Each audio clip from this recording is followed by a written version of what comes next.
Reviravolta no Inter, hein? Se lascou. Thiago Maia barrado pela CBF. A imprensa repercute todas as informações, detalhes dessa partida do Flamengo contra o Internacional pela Libertadores. Bora acompanhar aqui o F360. Já se inscreva, aciona o sino, deixa o seu like e bora pro vídeo. Flamengo e Internacional. Levantou a mão. Ah, tá apontando Tô pro gostando Maraca. aqui o Maracanã, pô. Maraca. Grande Maraca. Coisa maravilhosa, né? Grande mesmo, hein? Muita história do Maracanã. E a gente vai começar, Eugênio, com as prováveis escalações de Flamengo e Internacional para esse jogaço que você assiste logo mais. Começando com o Flamengo de tanta gente, Flamengo de Ivo Meirelles, Flamengo de Didi com Adriano Imperador, hoje com Pedro, provavelmente lá no comando do ataque, com Rossi, Varela ou Emerson Royal? Léo Ortiz, Léo Pereira e Alexandro. Será que vai ter gol de cabeça e bola aérea de zagueiro hoje? Jorginho, Alain ou Everton Araújo? Plata, Luiz Araújo, lembrando que o Arrascaeta está suspenso. Samuel Lino e Pedro. É o provável Flamengo para enfrentar o Internacional de tanta gente, de Dadá Maravilha, de Escurinho, de Paulo Roberto Falcão, de Rafael Sobis, de Manga e de tanta gente. Hoje com Rocher, Aguirre, Vitão, Juninho e Bernabei, Thiago Maia, Alan Rodrigues, Tabata, Alan Patrick, o homem do banjo, que dá o ritmo ao meio-campo do Fluminense, Wesley e Ricardo Matias. Segundo Rafael Prats, Ricardo Matias é o escurinho dos tempos modernos. Eu adorei essa, adorei. Com a diferença de que o Ricardo Matias deve sair titular, porque o escurinho era o cara que entrava... Ô Lelê, ô lá, arma escurinho, secreta, vem aí, né? o bicho vai pegar. Entrava e fazia. Eu tava olhando essa escalação do Inter e eu dei as notas para Bragantino e Inter, né? O Internacional ganhou de 3-1. Você deu as notas do Inter. Dei as notas dos dois times. Os dois Que times. nota você deu para o garoto? Essa era a minha pergunta. Dei 8. E eu não costumo dar 8, não. 8, 10 para Deus, 9 para o Pelé, 8 para os mortais. Ele fez os gols, um momento bom, mas mais do que o garoto, eu estava olhando os outros nomes para quem eu dei boas notas. Alan Patrick, Lampa. Tabata, Wesley, que teve assistência também. Bernabei. É que o momento do Bernabé é bem delicado, né? É, fora de campo também. Vamos mas ser Bernabé honestos, joga- né? joga Ele tá mais vivendo essa questão de ameaças, até se pronunciou que... Não, né? É, exatamente. Então, e é um jogador que a gente sabe que pode entregar. Ano passado foi bola de prata aqui na ESPN. É um bom lateral, mas vive esse impasse, esse drama fora de campo. Vai ter que separar aí o joio do trigo para conseguir... Pô, contra o Flamengo ele vai ter trabalho ali, né? Johnny. Então, diga lá, Bel. O que esperar desse jogo? O Flamengo é um time que gosta de ficar com a bola. Sim. E jogar, né? De jogar. Terá pela frente o Internacional, que é um time também de muita qualidade técnica. Sim. O que você imagina? Uma coisa que eu imagino, eu sei que você compartilha comigo, já que foi dito no bloco anterior. Imagino gols. Gols. Não acho que vai ser um jogo como analisaremos aqui São Paulo e Atlético Nacional e outros jogos aí da Libertadores que acabaram sem gols. Esse jogo eu imagino que seja um jogo mais emocionante. Flamengo, obviamente, contando com o fator casa, que você tanto adora, está um pouco na frente, não apenas pelo fator casa. Eu acho o time do Flamengo, no papel, superior, mas o Flamengo na Libertadores ainda não apresentou um futebol notável. Eu estava no Maracanã, Inclusive, Flamengo perdeu, e Deportivo já que você Táchira. citou o fator casa, Central Córdoba, né? ele perdeu do Central Córdoba. E na Exatamente. Copa do Brasil ele perdeu do Galo no Maracanã. Perdeu do Galo e Ganhou lá, né? no jogo que ele se classifica contra o Deportivo Táchira, foi um drama. O Flamengo jogou muito mal, consegue um gol no segundo tempo com o Léo Pereira ali de cabeça, mas o Rossi também salva o time ali no finalzinho. O Flamengo ainda não estreou, para falar a verdade, nessa Libertadores. Precisa ter aquela partida que chancele o favoritismo que a gente tanto acredita ao Mengão. E contra o Internacional, que é um time também que tem uma camisa pesadíssima na Libertadores, né? A gente falou da camisa do São Paulo, o Inter, querendo ou não, já foi carrasco do São Paulo algumas vezes na Libertadores. É um time forte, que vem aí com o menino embalado. E assim, pô, você tem o Ricardo Matias voando, você tem um Pedro querendo desencantar, falando dos noves. Mas ainda é um momento de pressão pro Roger Machado, não é? Muito. Esse jogo contra o Bragantino que o professor citou foi um alívio, né? Fora de casa, ganhar de 3-1 ali. Muito impressionante. Não sei, Johnny? não sei não, viu, professor? Um revés ali contra o Bragantino. O Inter correu riscos naquele jogo. A gente estava falando da possibilidade remota de um 0-0. O último Flamengo e Inter no Maracanã não foi um 0-0? Foi no Aquele que o Brasileirão. Roger recua o volante para fazer os três Foi zagueiros. a primeira rodada do Brasileirão. E foi um bom jogo. Eu acho... Tanto é verdade que foi a primeira rodada, só para lembrar, que eles vão jogar três seguidas agora. Exatamente. Porque terminou o primeiro turno, Eles vão a abrir o retorno. 20ª rodada é o fim de semana. Então eles vão jogar hoje, vão jogar no final de semana e no final de semana é no Beira-Rio. Então vão ser 2 jogos seguidos no Beira-Rio. Beira-Rio, exatamente. Pelo Brasileiro fim de semana e semana que vem pela Libertadores, certo? E eu te digo que, até por essa pressão que continua, mais amenizada pela vitória contra o Braga, eu acho que o Roger não é muito do gosto dele, mas a necessidade hoje, o Roger, eu acho que hoje assinaria o 0-0. Ah, pô. Se o Inter sai com 0-0 do Maracanã, ele sai feliz. Qualquer time sairia, vamos falar a verdade, né? Pensando em jogo de ida no Maracanã. Se você obter um 0-0 contra esse Flamengo... E é um todo mundo confronto muito assinaria. parelho, inclusive em termos caramba. de qualidade, de possibilidades. O Inter sairia feliz com esse 0-0. O que você imagina para esse confronto ou para o jogo de hoje, Eugênio?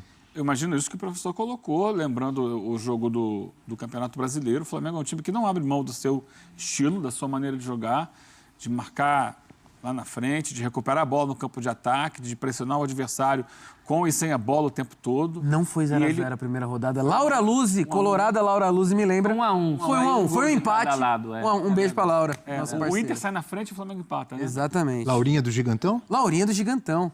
Um beijo para Grande comentarista. Laura. É isso aí. Então, como eu dizia, o Flamengo não abre mão desse estilo. E o Inter negocia o seu estilo, dependendo do adversário. Sim. Então, a negociação acho que vai ser muito em cima disso.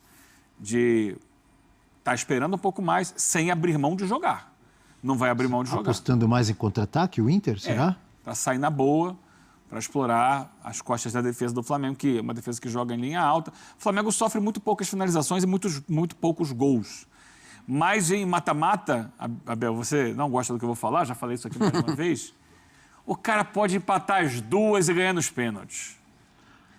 Então, não acho que vai ser isso que Não, o eu não Inter vai gosto de fazer, 0-0, Eugênio. mas pode ser assim. Tem time inferior tecnicamente que se agarra no 0-0 para levar para os pênaltis e tentar a sorte ali. O Boca Boca chegou na doideira. final assim, contra o Fluminense. Pois é.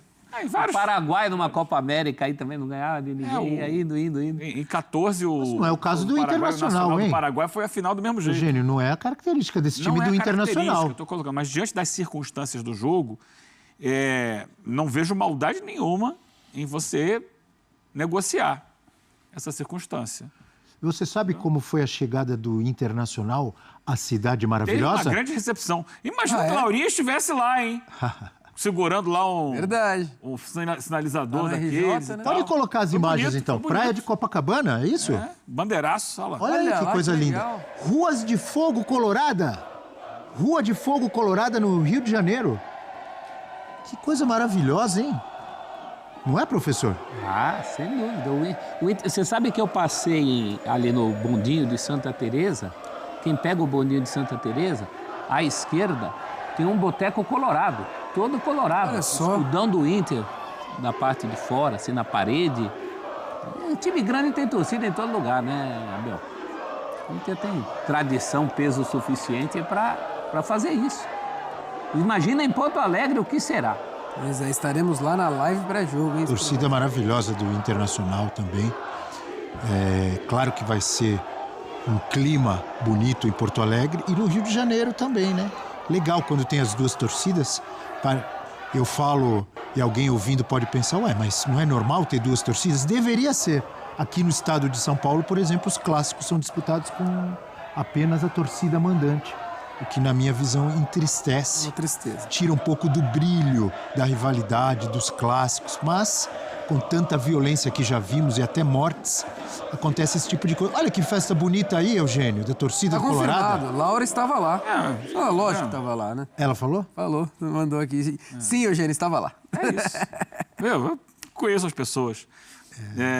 Mas foi realmente uma bonita recepção. O Inter tenta aí na Libertadores ganhar um gás extra, né? Porque a campanha ainda é irregular no Campeonato Brasileiro, mas está vivo na Libertadores, foi eliminado da Copa do Brasil pelo Fluminense. E é um jogo para tentar lidar, cada um usa as armas que possui. O Inter tem armas interessantes, mas sabendo que do outro lado é o Flamengo. E falando do outro lado do Flamengo, precisamos dizer que o Arrascaeta fora, né, o Felipe provavelmente vai optar pela escalação do Luiz Araújo, revezando com o Plata ali como atacante ou fazendo também a função do craque uruguaio. Eu, honestamente, imaginava que o Saúl pudesse ter uma oportunidade como titular. Chegou agora, badaladíssimo, belíssimo jogador, né? Mas a questão física atrapalhou. Tem também o Carrascal, mas eu também não imaginaria o Carrascal estreando como titular numas oitavas de final contra o Foi o Saúl que você falou que podia ser? Se o Saúl acabou de chegar, imagina o Carrascal. Imagina o Carrascal, não é mesmo? Então, normalmente ele bota o Plata ali, né? Exato. E o Plata já vinha sendo titular, o Luiz Araújo retorna agora para a função do Arrascaeta. Você chamou o assunto, você foi muito bem, e eu senti que o professor está ávido para falar sobre esse assunto. Antes de você falar, professor, a gente tem uma tela com o desempenho do Flamengo sem Arrascaeta. Aí, ó. Cai, hein? Ó, vai fazer falta Flamengo sem Arrascaeta nesta temporada. Desde a estreia do time principal, porque a gente lembra, sempre ali no início do campeonato estadual começa com muitos garotos, o Flamengo e tal. Então, 6 jogos, sem o Arrascaeta, 2 vitórias, 3 empates, 1 derrota, aproveitamento 50%. Em 6 jogos, 3 gols. É pouco para o potencial do time do Flamengo. Não é, professor? Mas não é desprezível. É pouco, mas o Arrascaeta dos últimos tempos tem jogado mais na do Pedro do que na dele mesmo. Né? Se bem que contra o Mirassol ele brincou de jogar bola também, né? Jogou muito. E eu acho que o Carrascal poderia ser uma opção se ele tivesse pelo menos entrado contra o Mirassol, né? Isso não aconteceu. Então, e você também botar o cara do nada... Frio. Não, a Arrascaeta sempre faz falta ao Flamengo. Faz temporadas e temporadas que a gente discute aqui que uma das fragilidades do elenco é não ter um outro Arrascaeta, uma opção confiável. Você viu o lance que ele levou amarelo? Esse lance aí, ó. O árbitro interpretou como simulação, né? Aí não tem muito. Nesse jogo ele não foi bem, mas não foi só ele, né? O Flamengo contra o Táchira, ele, no geral, foi muito mal. Nesse jogo o Arrascaeta não foi bem, mas é um desfalque, assim, complicado. Nenhum flamenguista não queria contar com... Mas tudo bem, estará de volta contra o Internacional no Beira-Rio também. Tem elenco, tá Flamengo. lesionado. Não tem, professor? Opa, tem como compor, tanto que a gente... Ele tá falando de Saúl, Carrascal... A gente falou um monte de nome aqui que seria titular em qualquer time do Brasil. Agora imagina o professor Roger Machado fazendo a pré-eleição para hoje, ó. Vocês vão ter que marcar Plata, Luiz Araújo, Samuel Lino e tem o Pedro na frente. E ele acaba a preleção falando boa sorte. Boa sorte. Vamos que vamos. Pra vocês. Apareceu um parêntese ali na escalação do Flamengo, era o Emerson Royal ou o Varela, é isso? Isso, na lateral direita. Era, né? E aí, o que que muda? O Royal chegou agora também, mais um desses nomes que acabaram de chegar, desses astros que chegaram no Flamengo, é um baita jogador, mas ainda não se firmou na posição. Tá tendo dificuldade no futebol brasileiro ainda para se adaptar. Muito pouco tempo, É muito né? pouco tempo. Eu, né, no alto aqui dos meus pensamentos, eu iria com o Emerson Royal. Para dar rodagem mesmo, né? Chegou agora, mas tem que jogar. E jogar jogo grande, veio para isso, né? Acho que ele vai mais que o Varela, né? Também vai mais. No Maracanã, precisando do resultado, pra ir, eu iria com o Emerson Royal. Aquelas teorias de antes do jogo começar. Exatamente. Aí o jogo começa, não acontece nada disso e a gente ia ficar com cara de tacho aqui. Mas em tese... Ou sai o Varela e o Varela acaba com o jogo. Exatamente. Também. Eu acho que... Não é que eu queira que jogue, considere melhor jogar A ou B. Mas eu acho, pela lógica, que joga o Varela. Por quê? Qual Porque lógica? o Royal jogou contra o Mirassol. E não foi bem. Entendeu? Não é questão de ir bem ou mal, assim... É a minutagem, controle de carga, né? É muito relativo, né, João? Porque, às vezes... a gente acha que foi mal, mas o técnico acha que foi maravilhoso. Pode não, ser. Fez tudo que eu pedi e tal, marcou ali, fechou não sei aonde e tal. É muito relativo isso. Ele não teve uma atuação brilhante na nossa avaliação, a minha é parecida com a sua. Sim. Mas eu acho que por jogar aquela partida inteira e ser um jogador que está em processo de reconquistar a forma física e tal, o ritmo de jogo, ele guardou o Varela para jogar hoje. Que o Varela já está totalmente ambientado, adaptado, entrosado com o time, pode não ser um jogador... Chegou a jogar até do lado esquerdo, né? Jogou no lado algumas esquerdo. vezes. Então, para esse tipo de jogo grande, eu acho que ele vai mais na segurança. Qual é a segurança hoje para aquela posição? É o Varela. Outro parêntese que apareceu ali na nossa escalação. Ou Everton Araújo. E aí? Ai. Sinceridade? Aí eu acho que, no momento, eu acho o Alan um bom jogador, mas no momento do Alan no Flamengo, não é bom, né? Então, acho Foi que pior, ele melhorou. Ele está em já foi processo pior, de recuperação. mas né? ali contra... Eu tô citando muito esse jogo porque é o jogo mais recente, contra o Mirassol. Tiveram muitas críticas que o Alan e o Everton Araújo jogaram juntos, né? E muitos passes laterais. Muito passe lateral. Pouca profundidade. E isso, para a torcida do Flamengo, é um prato cheio para reclamação, né? Com o Jorginho de volta, eu acho que o Jorginho pode ser mais pensador, apesar de ser o primeiro volante. Eu acho que ele vai com o Alan, tá? Mas não acho que vai mudar muito o dólar se ele escalar o Everton também, não. O Alan teve um momento, por isso que talvez o momento dele não seja tão ruim, porque teve um momento que não queriam ver ele nem pintado de ouro, né? Agora, pelo menos, aceita-se o nome dele num campinho, num programa. Exatamente, porque já foi pior, ele melhorou. Exato. Com o nariz torcido, mas aceita. E exatamente. Esse menino Everton, ele tem sempre entregado mais do que até se espera de um garoto como ele. Sim. Eu acho que pode ser um jogo ideal para se firmar. Eu iria com ele. Acho que ele tem qualidade já. Eu já acho que, pensando... Segurança, bola de segurança. Mais uma bola de segurança, uma na direita, outra ali. Exato. É um jogador mais experiente, mais rodado, acostumado com esse tipo de jogo. Na minha cabeça, o Felipe Luiz vai pensar dessa forma. Vamos botar o cara aqui que esse aqui já não vai sentir. Não vai sentir. Que, tecnicamente, a diferença é que o Alan sai um pouco mais para o jogo do que o Everton. E eu não acho que o Flamengo vai querer sair menos. O Everton é mais volante. Volantão. O Alan sai um pouquinho mais. Então, eu acho que ele vai pela experiência, pela rodagem. Na fila dele, está na frente o Alan. É que é um time com tantas opções de equilíbrio nessa questão de sair, né? Você também não precisa sair em todas. A gente falou que não pode não sair pela lateral direita, mas tem escape pela lateral esquerda. Opa! Tem gente na frente cumprindo várias funções, até pela ausência do Arrascaeta, a gente imagina que tem uma mobilidade ali entre Luiz Araújo, Plata. Então, há como compensar em outros lugares do campo, né? Isso é maravilhoso. O rubro-negro tem toda a condição do mundo. É dor de cabeça positiva. É que o rubro-negro quer sempre o sarrafo lá em cima em tudo, né? Torcedor do Inter também, viu? No comando de ataque, joga o Pedro ou o Bruno Henrique?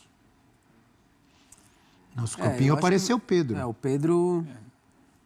E para você? E não vem jogando bem, né? Você, com a sua pergunta, eu já li o pensamento do Eugênio. Ele não escalaria o Pedro. Não, eu gosto muito do Pedro, mas o momento dele não é dos melhores.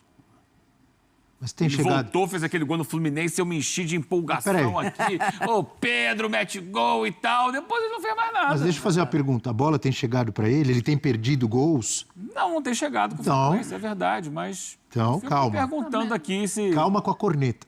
O Felipe gosta muito do trabalho que o Bruno Henrique faz na marcação e da saída de jogo do adversário. E o Bruno Henrique faz gol também, né? Opa, faz gol também. Na Libertadores, inclusive. E abre muito espaço para quem vem de trás, porque hoje o Flamengo, desde a chegada do Samuel Lino, é um time que pende mais para o lado esquerdo. É bola nele, bastante. Dá no Samuel Lino que ele vai cruzar, vai cortar. Vai driblar, vai para cima. Então eu acho que o trabalho e o Samuel Lino poderia ser um bom encaixe para o Pedro, né? Levando no fundo e cruzando para ele. Mas eu acho que para um jogo como esse... Porque o elenco do Flamengo, como o professor falou, tem várias alternativas. Eu estou tentando projetar um jogo decisivo, um jogo fundamental, porque o Flamengo já foi eliminado da Copa do Brasil, não pode correr riscos da Libertadores. E na cabeça do Felipe Luiz, em jogos assim, na temporada, ele optou mais pelo Bruno Henrique. Não sei como é o momento, ele tem que medir internamente o momento psicológico. Mais uma bola de segurança? E se pensar na mandinga, tem gente que gosta de uma mandinga, né, Eugênio? Flamengo e Internacional se enfrentaram na Libertadores de 2019. Sim. Nas quartas, né? Nas quartas, e talvez tenha sido o confronto mais pegado até o primeiro final. jogo foi no Maracanã também. E quem guardou? Bruno Henrique, né? Bruno Henrique foi 2-0 no Maracanã e no Beira-Rio empatou, não me lembro quanto foi o empate. Mas o Bruno Henrique guardou. Então, tem essa lembrança aí pro torcedor flamenguista se pegar. Isso não é problema, é solução. Opa! Tem 90 minutos para isso. Sai que o Pedro não está dando certo, tem Bruno Henrique. Sai que o Bruno Henrique não está dando certo, tem Pedro. E quando falamos do Everton Araújo ali no meio de campo, o Eugênio falou assim, fulano está na fila, é um jogador jovem o Everton Araújo, o Alan é mais experiente. Por falar em jovem, por falar em fila, o Ricardo Matias está furando a fila? No Colorado, temos uma tela do garoto que fez gol na Libertadores, fez gol no Brasileirão contra o Bragantino, fez 2, tem 19 anos. E o título da nossa tela diz, Eugênio Leal, que ele está confiante. No profissional do Internacional, ele tem 18 jogos, 5 como titular e 5 gols. E gols importantes, repito. Gol que decidiu o jogo lá no Gran Parque Central, estádio do Nacional. Gol que decidiu o jogo É difícil, hein, Abel? Lá é difícil, você sabe que é um estádio maravilhoso, mítico. Lá até o Real Madrid, onde a seleção brasileira fez o seu primeiro jogo de Copa do Mas o Mundo. mítico maravilhoso é da sua parte. Eu acho Mas é maravilhoso. difícil, lá é um caldeirão. E o garoto fez gol lá, fez gol contra o Bragantino. Não é fácil. A gente tá brincando, mas falando sério, não é fácil você vestir a camisa do Internacional em jogos de Libertadores, com 19 anos. Valência e Borré que o digam. Então. Olha o que ele tá botando pra Diria o sentar Colorado, no banco. tá jogando mais que toda aquela gringaiada. O guri tá demais. E guardando. E ele é menino com corpo e espírito de Libertadores. Não é o menino alto, né? Não, é alto, porte físico, não foge de uma situação bela de finalização. vida, muito oportunista. Então, aí é a diferença, né? O torcedor, ele não vai aceitar se o Roger deixar o garoto fora Nesse momento, não. num jogo como esse. Pra botar quem? O Valência, o Borré? O cara vem de 3 gols, ou de 2 gols, melhor dizendo, na rodada anterior. Quando entra, tem sempre balançado as redes. Olha que belo. É um momento. Belo Olha, domínio. me chamou a atenção ali e os outros jogos que eu vi ele atuando à altura, eu não sabia da altura, fui checar aqui, 1,92 m. Caramba, ele é bem alto. Ele é grandão mesmo. Rapaz, É alto mesmo. E um porte físico também que acompanha essa altura, sem ser demais, né? É o Exato. suficiente para um menino, menino que vai pro choque. Não é um Peter Crouch, né, professor? Não sei demais. É inevitável que esse menino saia jogando hoje. com 19 anos já tem se destacado, né? Feito alguns gols importantes em pouco tempo no profissional, tem potencial para crescer. Tomara que fique bastante tempo no Internacional, porque se desandar fazer gol, você já sabe o que acontece, né? O olho da Europa cresce em cima, começa a vir dinheiro e não fica muito tempo. Tomara que fique, porque tem tudo para... Pode ser Libertadores do menino, né? Pode ser Libertadores dele. Pode ser. Bem, tá então a imprensa repercutindo as informações do Flamengo e a dívida milionária do Internacional com o Flamengo por Thiago Maia esquenta no duelo da Libertadores. O volante responsável por iniciar as jogadas e tentar a recuperação, a regularidade aí no Maracanã, né?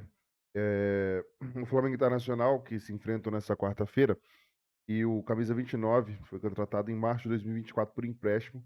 4 meses depois, o Internacional acertou a compra em definitivo dos 50% dos direitos econômicos do Thiago Maia por 4 milhões de euros, 21 milhões à época, divididos em 10 parcelas.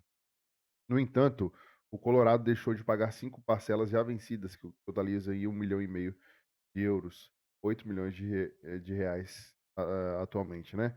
Ainda em 2024, o clube recebeu uma notificação pela falta de pagamento, algo que o presidente Alessandro Barcelos prometeu solucionar. Acontece que recentemente o problema se agravou, né, com o anúncio das contratações e principalmente do Alan Rodrigues, que é quem vai ser titular hoje, por 4 milhões. Também o preço aí, né, do Thiago Maia não é o que estão devendo, mas o preço aí do Thiago Maia. E aí é o seguinte, muita gente fala, vai na CBF para punir, para barrar o Thiago Maia. O que acontece é o seguinte, a FIFA, ela não se mete quando é 2 clubes do mesmo país. Se fosse Flamengo e um clube de fora, ou se fosse um clube de fora com o Internacional, aí ok, a FIFA colocaria o bedelho. Tem uma alternativa, que é o Flamengo, que é o Flamengo colocar o Lille da França, né, na parada. Pois é. Aí sim, a FIFA, o Lille aciona a FIFA e vai para cima e dá um transfer ban no Internacional. É uma das opções. A outra é a CBF se posicionar e ser contra isso, porque não dá para ficar do jeito que tá. Certo, nessa ocasião, o jogador não jogar. Não jogar nem contra o Flamengo e nem contra outros clubes. Foi lá, ganhou do Bragantino, que o Red Bull Bragantino, que é uma SAF, certamente paga tudo em dia, tá tudo ok com a SAF do Bragantino. Ganhou com o Thiago Maia jogando, ou outro clube, na minha opinião, tem que barrar, teria que barrar. A CBF deveria ver alguma forma disso não acontecer mais no futebol brasileiro. E parece que isso vai rolar aí para os próximos meses, né? Algum movimento aí que o presidente da CBF atualmente está fazendo para resolver essa situação. Enfim, coloca a sua opinião nos comentários, já se inscreva, acione o sino, deixe seu like, até o próximo vídeo.